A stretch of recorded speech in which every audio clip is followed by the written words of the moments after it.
గురుగారు, పరమేశ్వరుడికి ఎన్నో నామాలు ఉన్నాయి. ఆ సంవిధానంలో శివుడిని సోమస్కందమూర్తి అని ఎందుకు వ్యవహరిస్తారు?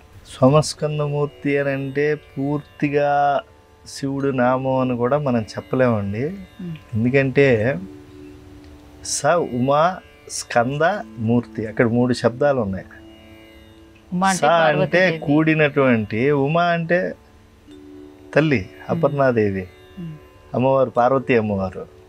ఉమా స్కందుడు, స్కందుడు అంటే ఎవరు? కార్తికేయుడు సుబ్రహ్మణ్య స్వామి.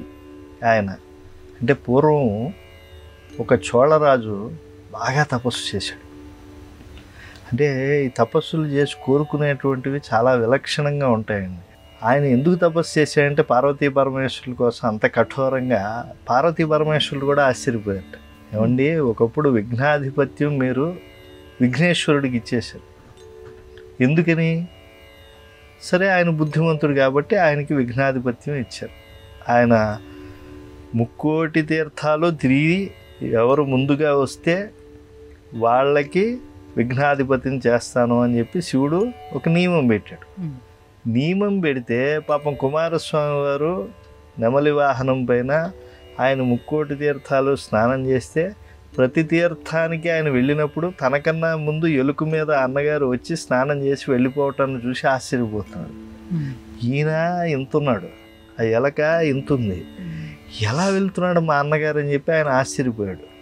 ఆయన అలా అన్ని చోట్ల కూడా అన్నగారి విజయాన్ని చూసి, అన్నగారి పూర్వస్నానం పూర్వ ధర్మాచరణ చూసి ముగ్ధుడైపోయి అన్నగారికి ఇచ్చేయండి అన్నాడు. విఘ్నాధిపత్యం ఎవరికి వచ్చింది?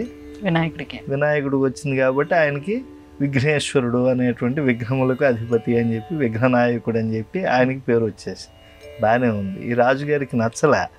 నిజంగా చేసినటువంటి వాడు ఎవరు? కుమారస్వామి.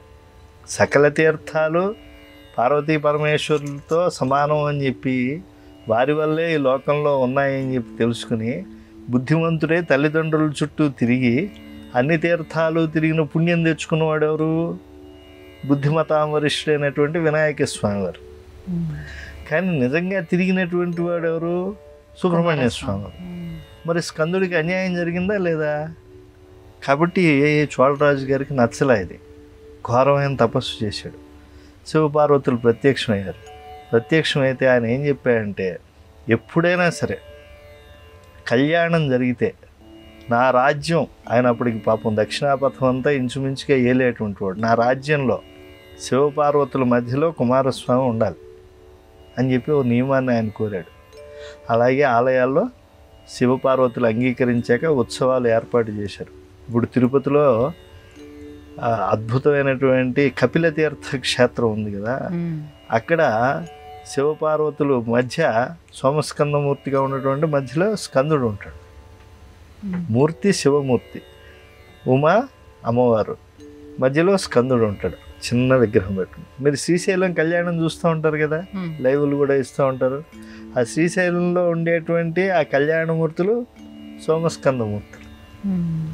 కాబట్టి ఇది సోమస్కందమూర్తి. అంటే సోమస్కందమూర్తి అంటే శివుడనే కాదు, శివుడి యొక్క కళ్యాణ వేదికపై ఉండేటువంటి మూర్తిత్రయాన్ని సోమస్కందమూర్తి. అద్వైత భావన కదా, జన్మాంతర సహస్రంలో ఉండే పుణ్యం వల్ల పుమాం అద్వైత భావన, జీవుడికి అద్వైత భావన కలుగుతుంది. అందువల్ల సోమస్కందమూర్తిని ఏకంగా శివతత్వాన్ని కీర్తిస్తున్నారు. కానీ స ఉమా స్కందమూర్తి వేదిక పైన ఎవరుంటారు? స్కందుడితో పాటుగా అమ్మ నాన్న ఉంటారు, పార్వతీ పరమేశ్వరులు ఉంటారు. ఇది ఆ తత్వం.